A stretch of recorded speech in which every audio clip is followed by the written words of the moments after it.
Hi everybody, welcome to week 12. This week we are focusing on communication.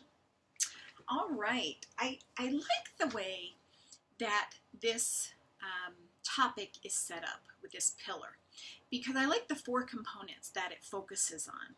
So first, verbal and written communication. Obviously, we want our master's prepared students to be able to express themselves professionally in both manners. You've had a lot of experience with writing in this program, so hopefully your writing has improved over the course of all those papers that you've written. But I don't know how you're feeling about your verbal communication. Some of you had practicums where you were doing things in person. Other of you had practicums where you were doing an online practicum.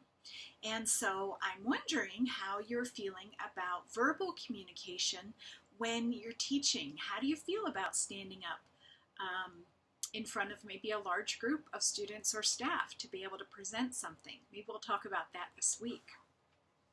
Then we've got vertical and horizontal communication. Do you find that sometimes you maybe pay a little more attention to how you're speaking when you're talking to someone in administration versus how you're speaking when you're talking to a coworker at lunch? Maybe, maybe not.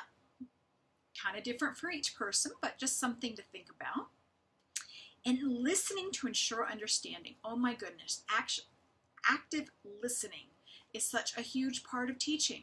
If you do not know what your student, staff member, or patient is really saying to you, what they're describing to you, the question that they're asking to you, if you're not using active listening, if you are one step ahead and already trying to think of your response, it's not going to be effective. And so I think active listening is a really good skill. I think nurses usually do a pretty good job with active listening because we're trying to pick up on those cues from our patients.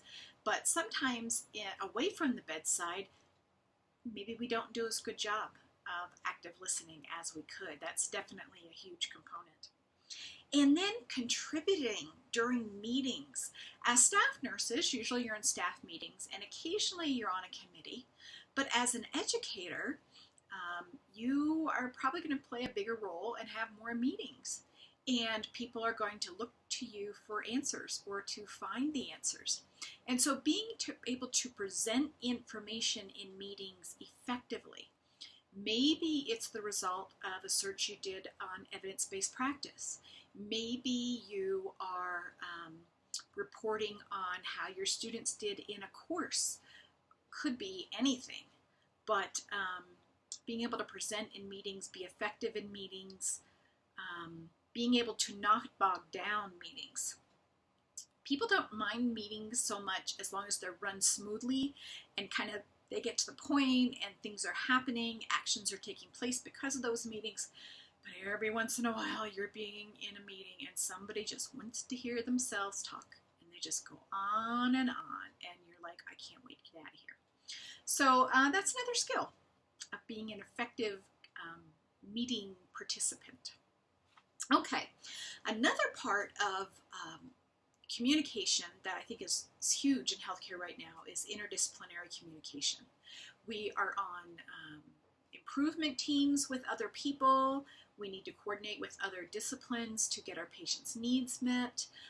More and more we are partners with other disciplines in communicating and planning our patients' care. And so interdisciplinary communication is important. I'm going to post an article I don't think I've shared with you before, hopefully, but it's about perceptions of other disciplines. It's just a short, casual little post that someone had posted on another site. And I think it's interesting how nurses can have different perceptions of other disciplines and also how they see us. So I'm going to go ahead and post that. Take a look at that, see what you think, and hopefully we can have some discussion about that also. Let's see, you've got another NEPD due at the end of this week. Now remember, if you've finished your practicum, you still need to turn in an NEPD because if you don't turn in, I can't give you points. So what you're going to do is go down to the next topic section, and where it says student comments, you're just going to tell me more about your practicum, something you learned about your practicum, maybe an experience during your practicum they haven't shared with me before, that sort of thing. That's what you're going to do till the end of the course. At the very end of the course, you're also going to be going back to those original overall practicum objectives that you did, I'm thinking maybe week 2. And you're going to be listing them out and telling me if you were able to meet those objectives, and if so, how. So that's something that's going to be taking place towards the end of that course, and it will be on that same NEPD form, and I'll talk a little bit more about that as we're getting closer. All right, I am so looking forward to seeing your test analysis paper. I will tell you I have several classes that have papers that were due last night, and so it probably will take me the whole week to review them, but I will do my very best to give you some good feedback, and I think that's all I've got for this week. I'll see you in the main forum.